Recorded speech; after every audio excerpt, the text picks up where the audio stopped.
Good morning, good morning, good morning, traders. Can you see my screen? Should be on the data, just to confirm. Okay, thanks, Gavin. Yeah, today I'll be driving solo. Ryan is off for a few days on holiday, and I think Stelios has some family business to take care of. So, good morning. Let's have a cracking show, and let's kick off straight away. In the overnight news, well, just for a starter, there's not that much to say today. Starting over in China, though, there's this ping pong is starting between the US and the Chinese officials over that tech investment executive order that Biden threw in yesterday. And the Chinese, of course, are not happy about those investment restrictions. And they're of course letting everybody know. It didn't move the markets much, but it's something that we have to keep an eye on, how this develops and how hard they're going to fight with each other over this, especially that our friend here, the UK Prime Minister Sunak, indicated that he is planning to perhaps follow US lead on those tech investment curbs into China. So this is a story that could unfold and probably will be an additional weight on the Chinese yuan's shoulders if the foreign investors can't really invest too much into China. At the same time, the PBOC is still fighting very hard against those moves right now because with their special instruments that they have, they are fixing the Chinese yuan, the local one, the onshore one. They are fixing it in the 715s, where the models are showing that they rather should be fixing it around 720. So they are still pretty much there to say, like, don't go and sell too many yuan right now because we are keeping an eye on you guys. That for China. Then in the other better news that we can say is that China is and they've advised the countries that will benefit from it. They advised them already that they are lifting group travel bans into Japan, US, UK, South Korea, and a couple of other countries. That's important. Yesterday, we heard already about the Japanese press that may happen. We have to know that the Chinese group travel during periods like Golden Week or Obon holidays are really a very big retail sales booster for Japan. Of course, Chinese visitors, they spend a lot everywhere, but especially for the Japanese economy, that can over time mean that during those special weeks and those special travel flights and stuff, they will pick up quite a bit of positiveness from this. We wouldn't find it back in the yen moves overnight, because there's a few things going on, and I'll show the euro yen a bit later as well. The yen crosses are very big again. Yesterday, I already indicated that the JGB yields are actually coming off and below 60 pp's again. They're holding below 60 pp's. It was a good Toby day today as well, but the dollar yen is holding very firm, and that's mainly driven by yen crosses and the effect of the Bank of Japan being so slow to let the market go higher in the yields. What's next? Australia's consumer inflation expectations are coming off a little. They're getting back below 5%, where the prior reading was 5.2. They are now at 4.9%. The currencies are a bit listless right now, going into the US CPI, of course, which I will touch upon later. It's that's really what everybody is expecting right now, and the currency should perhaps move around a little bit, but but pretty stable in the end into the US CPI. That for that, what else? Yeah, staying in Japan, it seems that Kishida wants to revamp his cabinet a little bit, and that may happen around September. But since the LDP is really the only ruler in Japan, I don't expect it to create big waves. We just have to see if he's going to be brave or crazy enough to replace some of those big economic guys like Matsuno or Suzuki. But I would think that those two may remain in place, and it's going to be smaller fish that will get out of the ocean and another one put in there.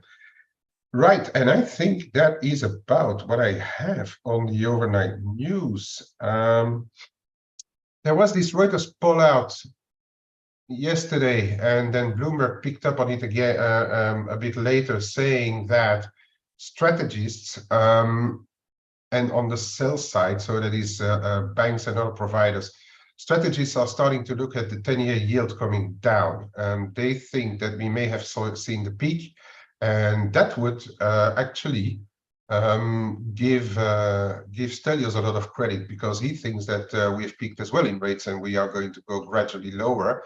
So they think we have peaked in the 10s. That was mainly the part that they were talking about, and that we may see a gradual move down to 360% towards the end of this year. So that's an interesting take, especially that the Treasury is increasing their bond issuances, but those people think that there's enough in liquidity and in the RRP and in the money market funds to absorb a lot of that supply in the bond market by the Treasury. So those trades think, and there's about, I think it's about 70 or 80% or so of those strategies who think that the US 10-year yield is at the top or seen the peak, and that we are going back down now.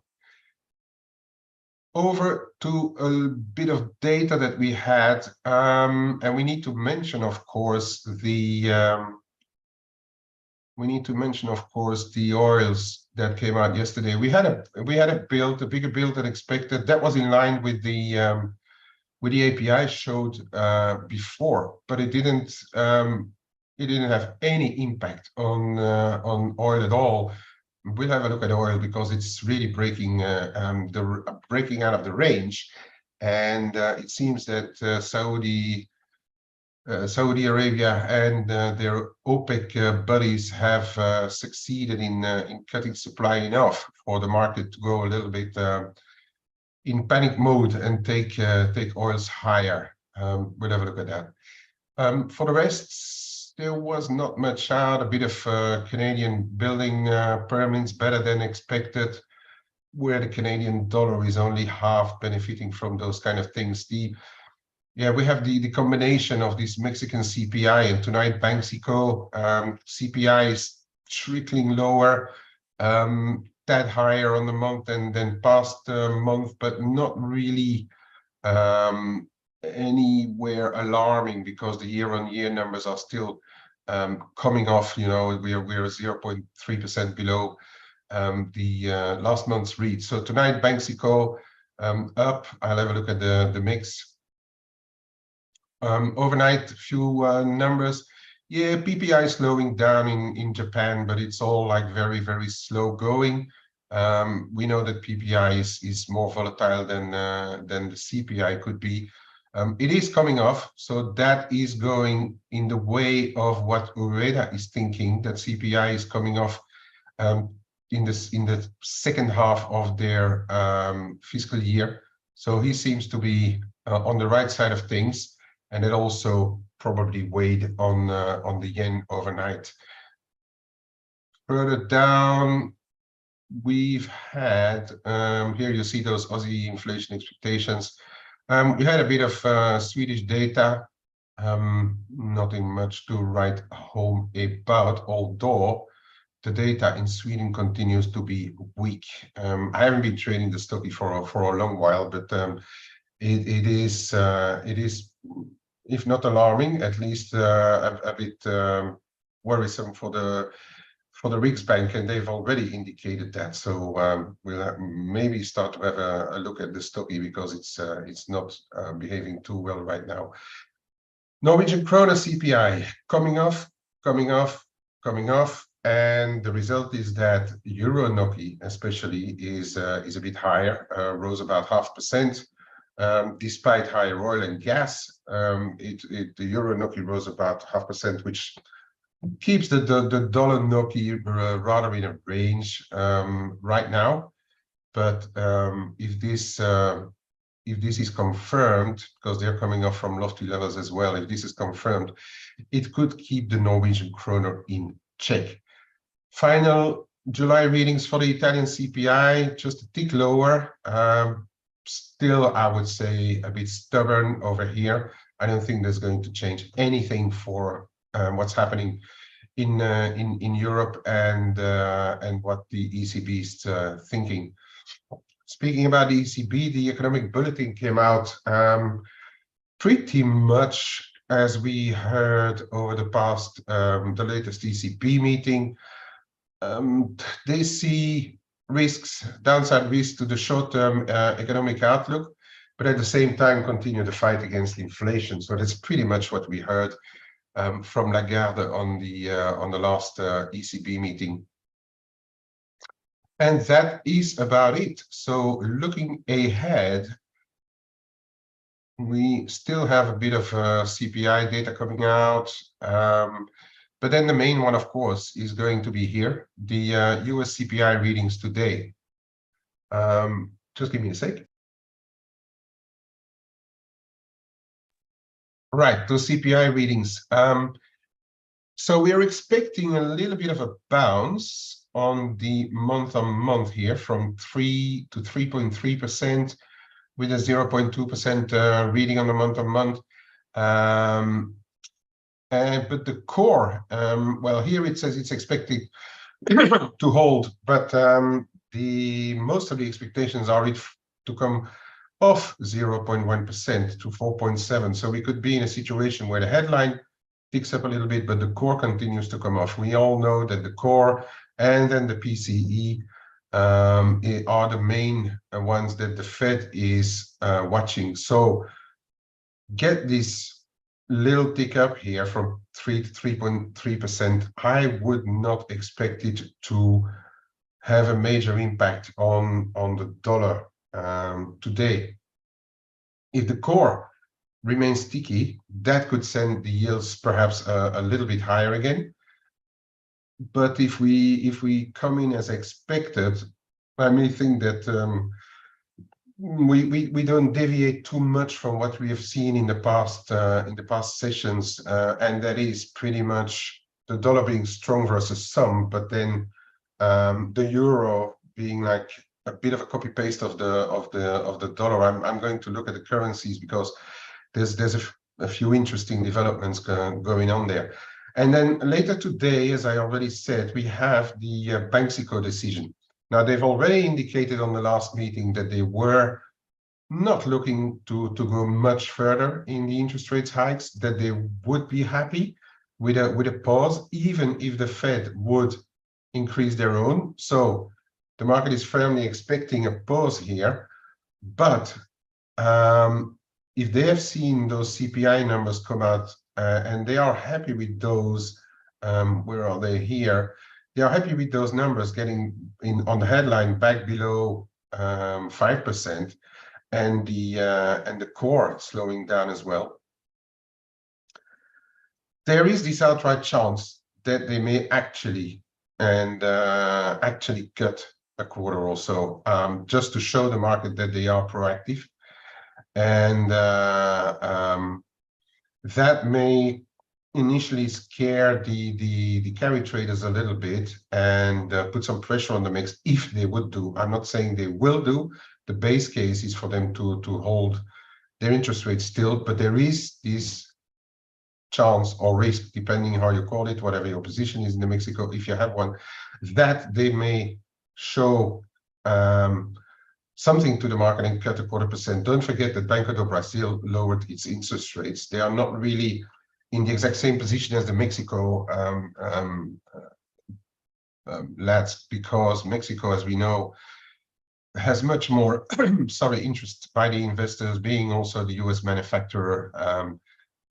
So the impact on the mix may be not the same as we have seen on the real, and at the end of the day, the currency will still yield 11% if they do like a 0.25% cut. So that is one that we will have to keep an eye on, close eye on tonight. What else? Well, tomorrow morning, for those trading sterling, we will have the GDP readings in the UK here, and that may be a mover for the sterling. We've seen sterling move a little bit up and down, bit of a yo-yo of late,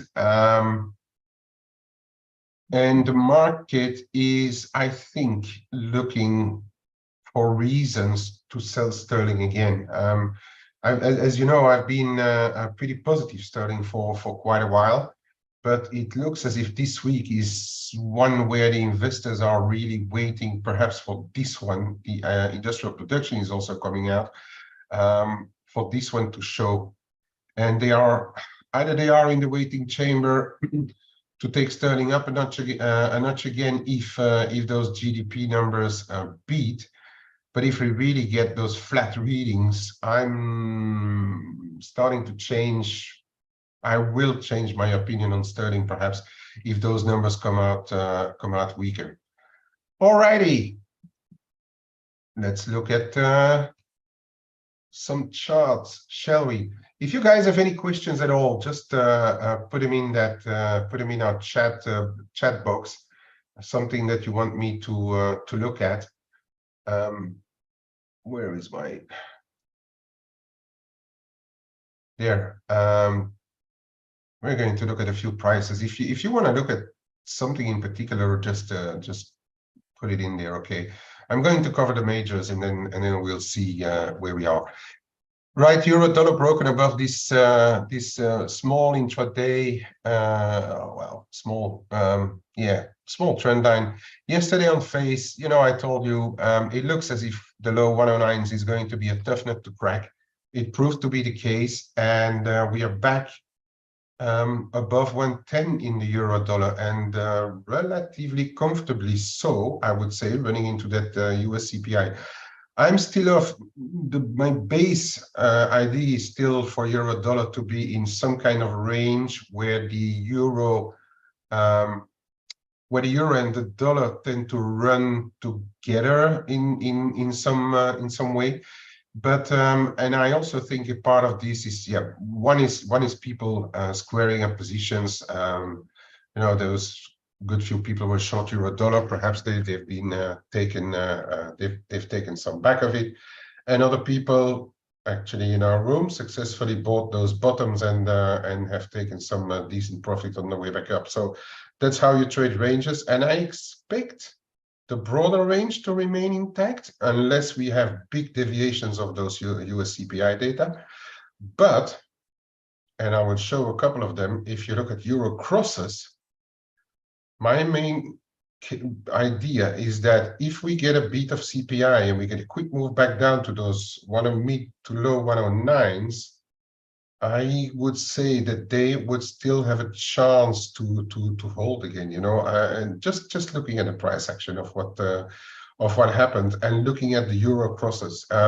You always have the dollar pair, but always have a look at the crosses to see whether one of your currencies in the pair is stronger rather than the other. And in this case, despite what we've seen on the European data of late, in this case, the euro is holding pretty well. So that brings me to say that if we would have a slower than expected CPI or lower than expected CPI reading this afternoon, sticking at 3% on the headline, perhaps on the year-on-year instead of the 3.3 expected, and have like another just a tick, perhaps lower on the core down to 4.6 will be enough.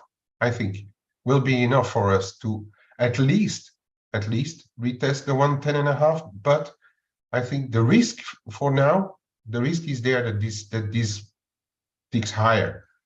And I'm saying that also because crosses are higher. And if you look at this one in particular, euro yen broken through the prior tops. We had 1, 2, 3 tops at 158, and we're above. This is one measure. We could argue it's a measure of weakness of the yen. I agree. But this is also a measure of strength of the euro. So we have a bit of extension in the 159s. But if you look at, if you look at the weekly, you know, I've been banging on about this 155 level in the euro yen. We've had this big setback the other week, where the yen really went very strong because of the expectations of the Bank of Japan, etc., etc. And then since then, it fiercely rebounded. We also had, if you look at the weekly, we also had a retest of it, and we bounced off again. So here the weekly is rather telling me that we are looking at 160. Or if worse comes to worse for the yen, look at this, the big move down from the 1980s to 2000. The 38.2 comes in at 164, call it. So am I saying it's going up to 164? You know, I'm still not a very big fan of the yen. So I'd say there is this chance for as long as it holds on a weekly close above 155. And that brings us to the dollar yen, which I think, so we have this break here and this break here, and the prior top as well, which we, why is this over here? Yeah, no, that should have been here, right? Oh, I see why. So we had a bit of a break above here as well. We went into the 144 zone. Just a quick look at the cloud, the top of the cloud, and you know the Japanese are watching this. The top of the cloud today, 142.87, and I think that on today's CPI is important enough that if it's weak, we could go and retest that. Therefore, dollar yen should go back below 143. You know, I told you, I spoke about this zone, yeah, 143, 40.90, gateway to 145. If it goes back below 143.40 today, then I think we are in for a test of that top of the daily cloud. And why not move back into it if it's weak enough? Because if it's weak enough, the US yields are going to come off, and that is typically a driver for the dollar yen, as we know. So we could actually have this move back into the 142s. Why not low 142s the yen? Although stabilizing a little bit, is still volatile enough to me to create those 150 points moves. Now, on the other hand, if we get sticky inflation in the US this afternoon, this one to me is one which is vulnerable for a move higher, and I could easily see a retest of 145 if the US CPI is sticky enough. You know, it's the high here, low here, low here, and then we had the big decline last year. On that was we had some interventions for one, but also a weaker US CPI reading, which pushed ultimately dollar yen down. So if we ever get down up there, the 145 is an important level, okay? Very important. And I'd say it's Thursday. I think we have to look at the close of the week. If you close the week above or below 145, that may be telling. And if the US CPI is sticky, I think we're in for a decent test there. Cable, as I said, I think that's an open question for me, and it's going to be 128 or 126.80 on this afternoon CPI. In between there's very little to say about cable. That's going to be a follower of fashion, I think. And if you look at the way euro sterling is behaving and the way things like sterling Aussie, for instance, have quieted down a bit. Sterling yen is a different animal because the yen is weakened. But if you look at that, I'm starting. Well, I'm a lot more neutral than I was before on sterling. Let's put it that way. And if we get a strong CPI out of the US, I would not be surprised if we test that 126. Okay, 126.80. I really wouldn't be surprised about it, because this one is starting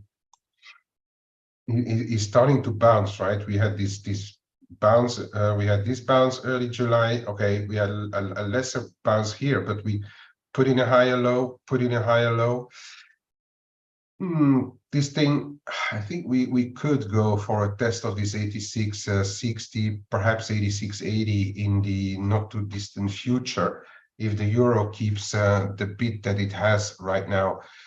It's a bit of a mystery for me as well, why the euro is really big, because the data are not really strong, but I reckon the market is trading this thing about ECB may continue a bit longer with the rate hikes than other G7 also peers, and that is likely keeping the euro a bit here. But anyway, yeah, this is the way it looks to me now. We need to get under 85.90 at least to test lower again. But as I said, I'm relatively neutral, but my bias may be changing a little bit on the sterling. Right, Aussie, Kiwi. I think the Aussie is weak but neutral here in the short term going into the CPI. Get a weak CPI, I wouldn't exclude a quick look at 66 if it's weak enough, that US CPI, and driving the US yields lower. If in turn we get a sticky one, looking at how the Aussie is behaving lately and on the back of the weaker CNH as well, I'd say a sticky CPI in this case will be a faster mover to the downside. So this Aussie looks a little bit like, how shall I say, like the yen, CNH. I think it's the possibility of it to accelerate at the downside are perhaps a bit stronger than really breaking up and going up there. But that's yeah, so different approach for different currencies when we look at those dollar pairs. And it's always good to have one. If you look at the euro, for instance, it's relatively strong versus a lot of currencies. So that's probably going to be more vulnerable for a topside move. If you look at stuff like yen, Aussie, Kiwi, perhaps, because the Kiwi is the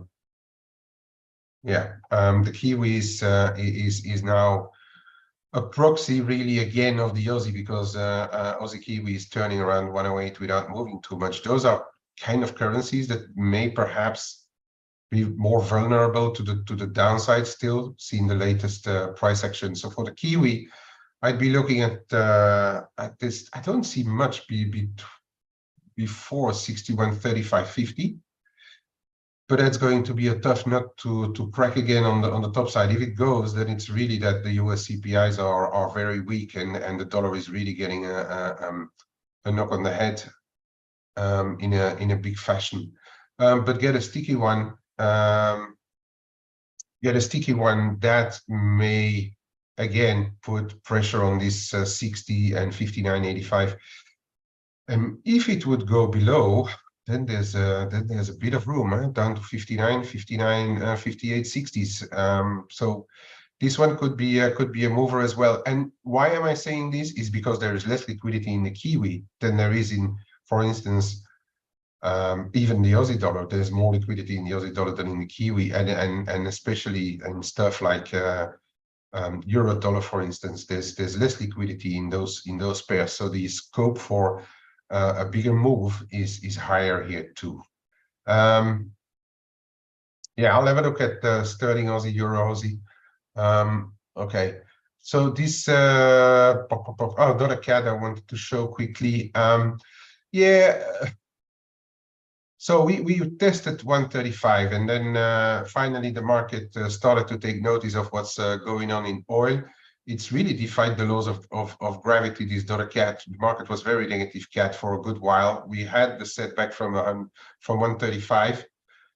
We went a bit lower, then we retested this trend line here at 134.5, and that was enough as well. We are trading 134 the figure. Look, for moves of the amplitude that we had in gas and oil, Canadian dollar is really still on the overall, I speak, on the defensive, right? We need to break back below 133.45.50 here to start moving lower again and for the market to turn around.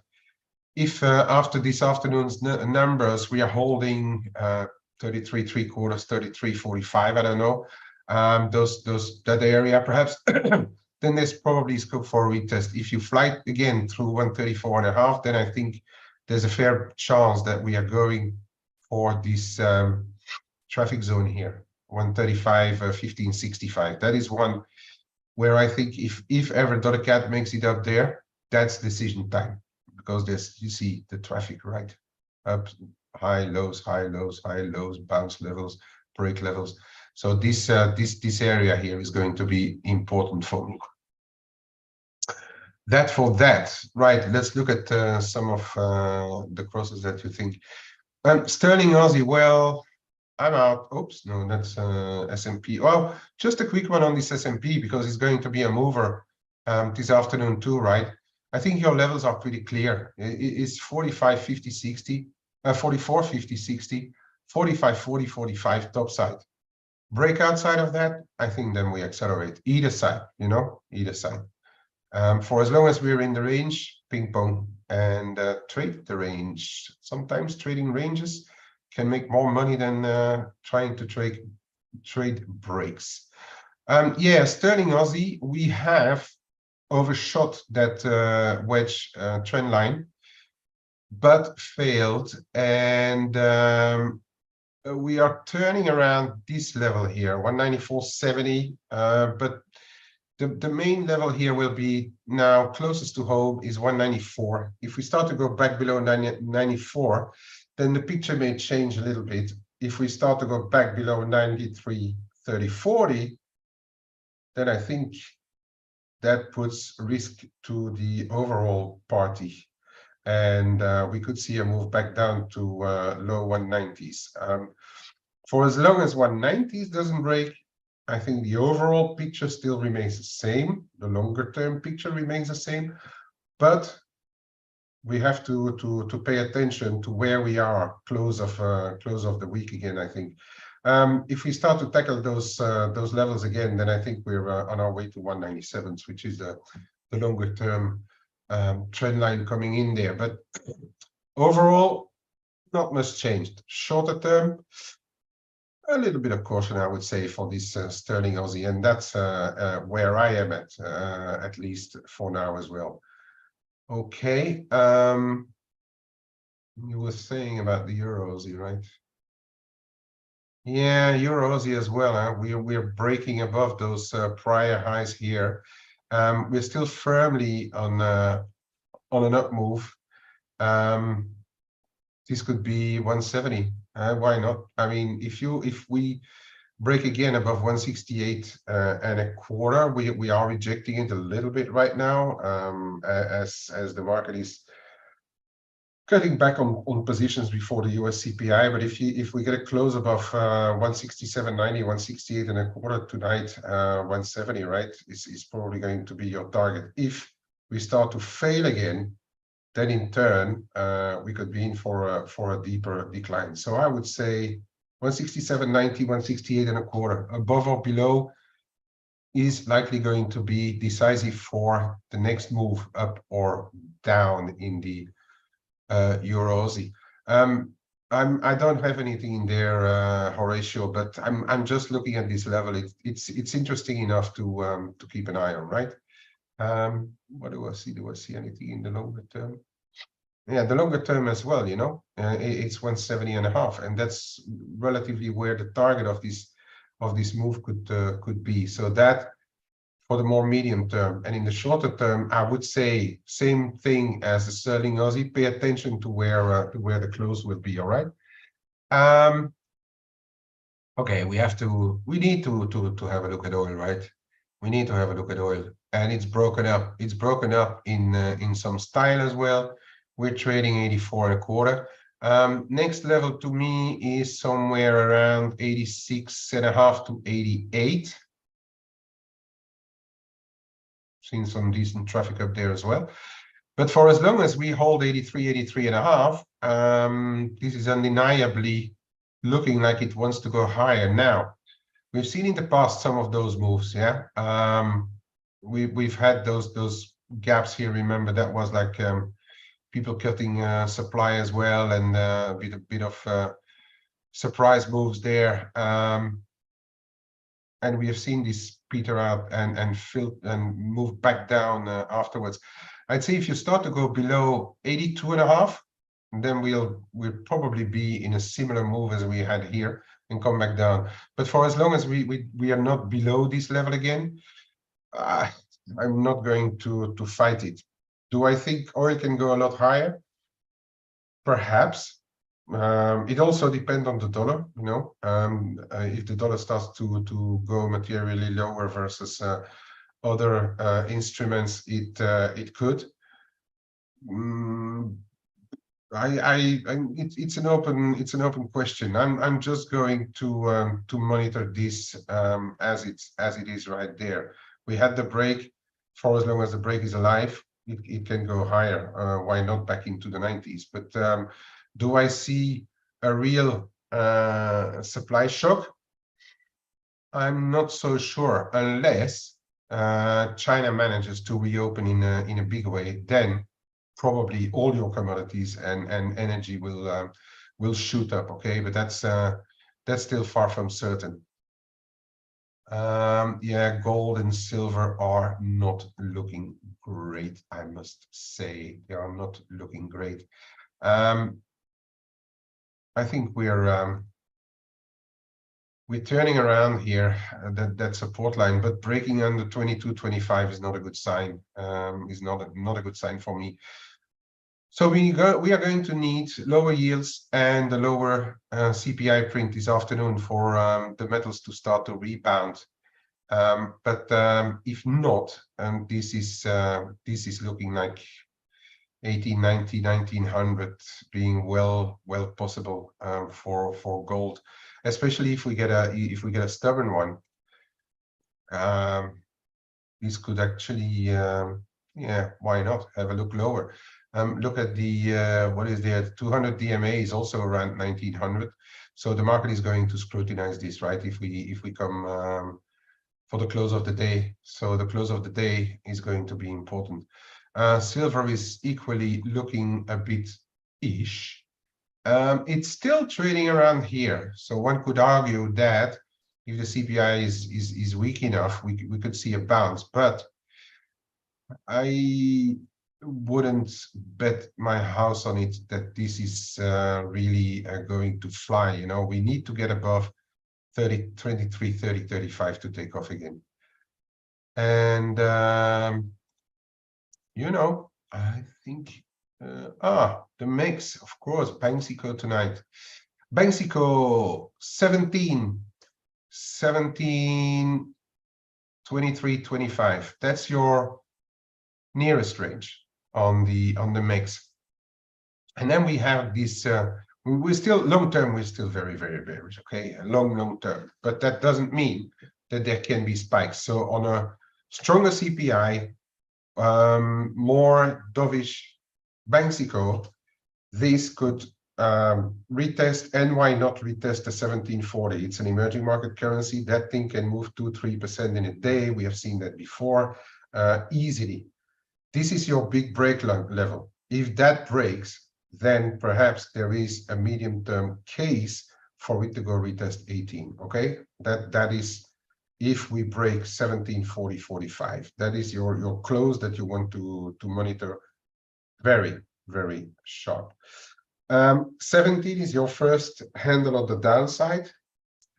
And I'd say that's enough, you know, 0.5%, it can easily be done for an extra confirmation below 1690.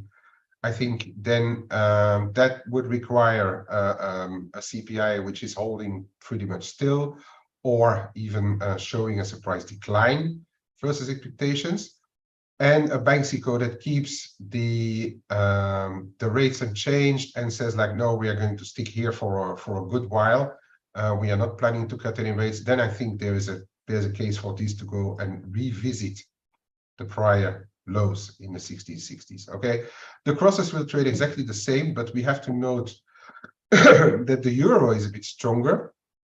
So this one on a Banxico, which is defensive, could actually go and retest those levels here. I'd say 1892 is a bit close to home, but it is a pretty longer term trend line which has breached here, and we are hopping along this trend line. Okay, 1693, 1915. If it goes through 1915, then we're off to the races, I think. If in turn we close below 1870 today or tomorrow, then I think the carry traders will feel more powerful again, and I reckon the Mexican peso will gather more steam again and get stronger. Right, and I think that's us done for today. Trade safely over the CPI. There are a few contradicting expectations. As we know, Stellos is expecting for it not to print much higher. We also see those strategists calling for lower yields. If today the number prints a bit weak or a bit lower than expected, or even close to expectations, but the core ticks lower, I think those strategies and people who are following them may think that they are in the strong position, and so be careful for what you trade on the dollar. If you get a strong one, you've seen my charts and you've seen the currencies which I think would suffer the most. Thanks all very much for being with me today. I'll talk to you again tomorrow to see how you all done. Stelios will be back again tomorrow as well. So thanks, and a domani.